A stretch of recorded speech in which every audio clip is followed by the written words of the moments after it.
তোমাদের চৈতন্য হোক।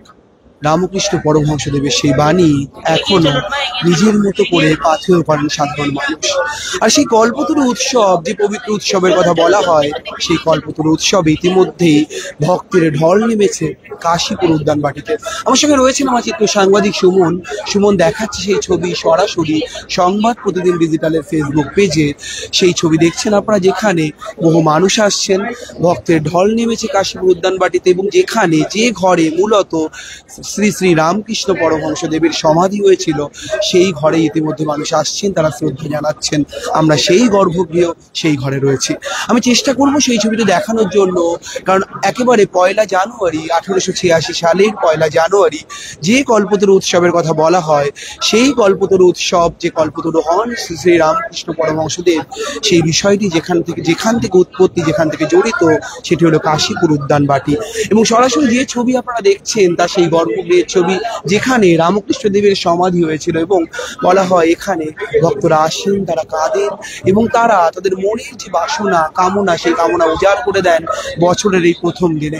আমরা দেখানোর চেষ্টা করছি, রামকৃষ্ণ দেবের ছবিতেই থাকছি আমরা, যে ছবি, যে জায়গায় মানুষ, লক্ষ লক্ষ ভক্ত, লক্ষ লক্ষ মানুষ আসেন, তারা শুধু প্রার্থনা করেন।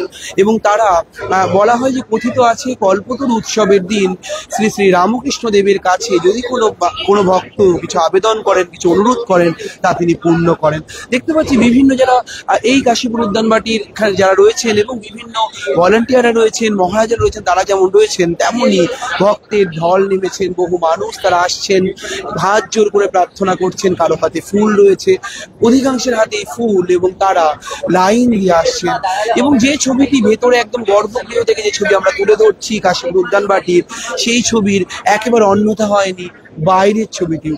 আমরা দেখানোর চেষ্টা করব যে বাইরে কাশীপুর উদ্যান বাটির যে বাইরের যে চিত্র, সুমনকে বলবো দেখানোর জন্য, যে বাইরের যে ছবি, ভেতরে লোকজন গর্ভগৃহে আসছেন এবং তারা যেমন শ্রদ্ধা নিবেদন করছেন, সেই ছবিতে যেমন আমরা রয়েছি, তেমনই যদি বাইরের ছবিটি এক ঝলক দেখায়, সেখানে কিন্তু বহু মানুষ তারা আসছেন, বহু ভক্ত আসছেন।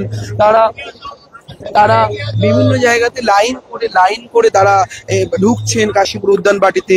এবং যে ছবি একেবারে একদিকে যেমন গর্ভগৃহের ভিড়, ঠিক অন্যদিকে যদি উল্টো ছবিটা দেখায়, সেখানে কিন্তু কাশীপুর উদ্যান বাটির যে ছবি, সেখানে কিন্তু বহু ভক্ত ইতিমধ্যে এসেছেন।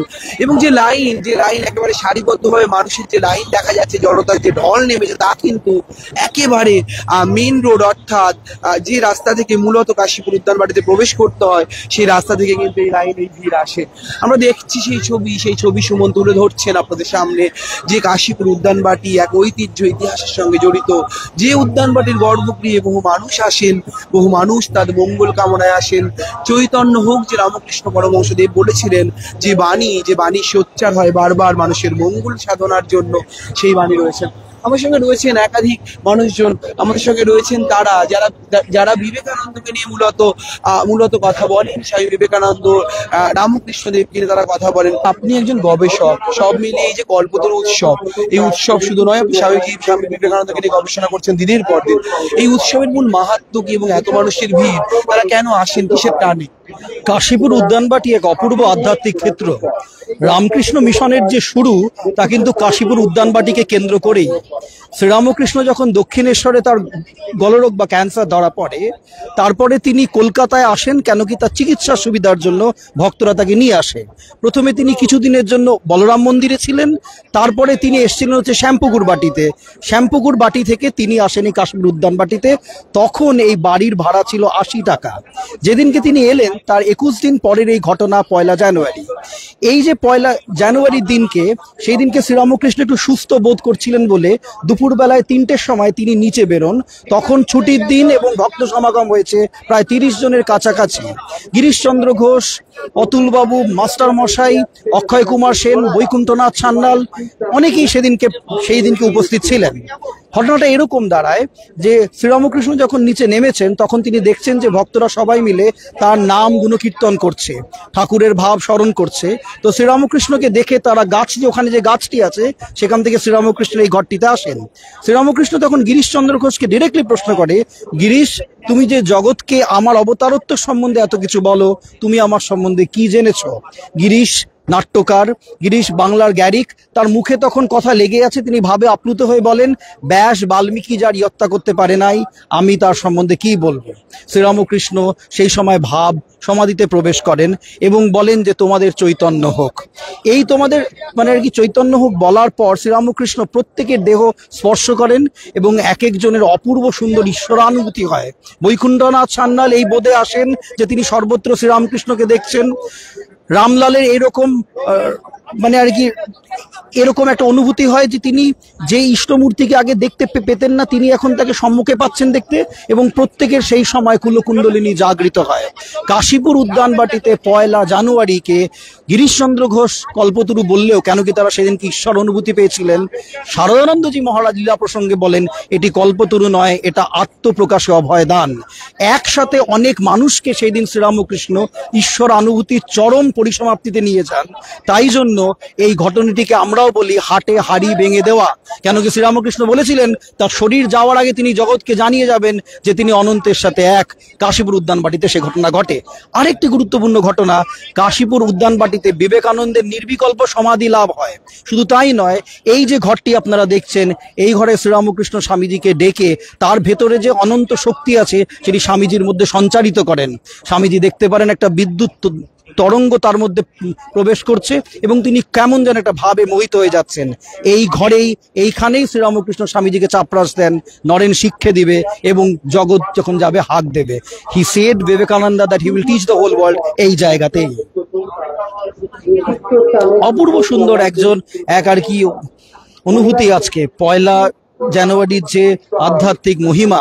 এত মানুষ ভিড়ে, এত মানুষের ভিড় কেন কি? মানুষ আজ বড় দুঃখে, সে বড় একা, সংঘাত কোন্দলে একেবারে জর্জরিত।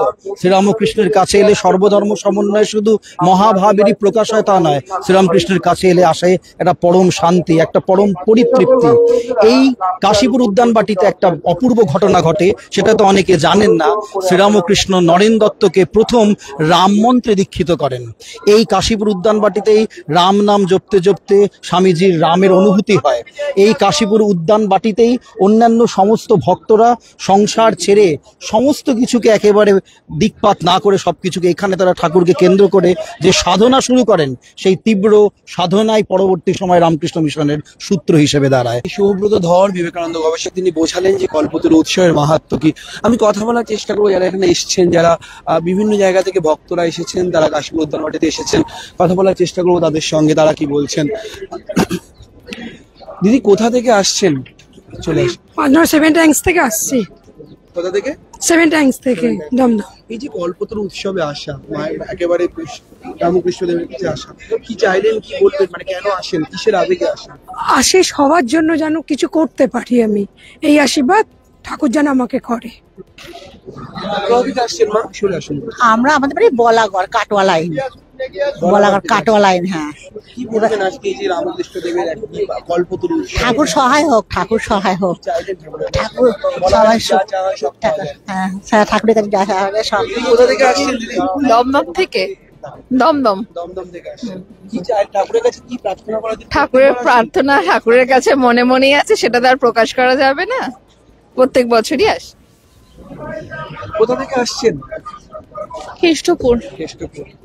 এই যে দমদম। এই যে আসেন, এই প্রত্যেক বছর 1 জানুয়ারি আসছেন কল্পতরু উৎসব, কেন প্রত্যেক আসেন? বছর কেন আসেন। কিসের তাগিদ? জানি না কিসের তাগিদে আসি, জানি না, তবে ভালো লাগে। একটা না এলে মনে হয় যেন সারা বছরটা কাটবে না।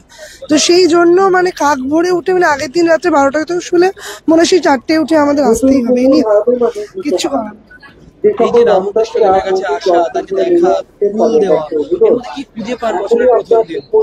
মানে ঠাকুরকে দেখা মানে আমাদের মনে হচ্ছে যেন সবকিছুই পেয়ে গেলাম। ঠাকুর মানে সেই ভোর থেকে কখন আসবো, কখন ইয়ে করবো, সেই ভোর 4টে থেকে উঠে তাড়াতাড়ি করে স্নান করে এসে ঠাকুর দর্শন করা, এটাই আমাদের কাছে বিশাল প্রাপ্তি, বিশাল পাওনা। একেবারে ছবিটা দেখানোর চেষ্টা করবো আরেকবার, যেখানে একেবারে যে সমাধি যেখানে রয়েছে রামকৃষ্ণদেব পরমহংসদেবের সমাধি রয়েছে, সেই ঘরে কাশীপুর উদ্যানবাটির সেই পবিত্র ঘরে বহু মানুষ আসছেন, তারা প্রণাম করছেন, একবার সেই বেদি ছুঁয়ে দেখছেন যে সত্যি যা বলা হয় কল্পতরু উৎসবের দিন এখানে আসলে যে মনের যে মনোবাঞ্ছা, মনস্কামনা পূরণের কথা বলা হয়, সেই বিষয়টা কিন্তু তারা দেখছেন। সেই বিষয়টিও তারা বারবার বারবার তাদের আবেগ তাদের ভাবনা দিয়ে বারবার ছুঁয়ে যেতে চাইছেন। এবং বিভিন্ন রকম ভাবে যে ভিড় কাশীপুর উদ্যানবাড়িতে এই মুহূর্তে লক্ষ্য করা যাচ্ছে, তা কিন্তু কল্পতরু উৎসবের যে মাহাত্ম্যের কথা বারবার বলা হয় সেই বিষয়টি প্রমাণ করছে বারবার। আমরা কাশীপুর উদ্যানবাড়ি থেকে আবার ফিরবো, ততক্ষণ আমাদের সঙ্গে থাকুন। ক্যামেরায় সুমনের সঙ্গে রবেন দাস, সংবাদ প্রতিদিন .in।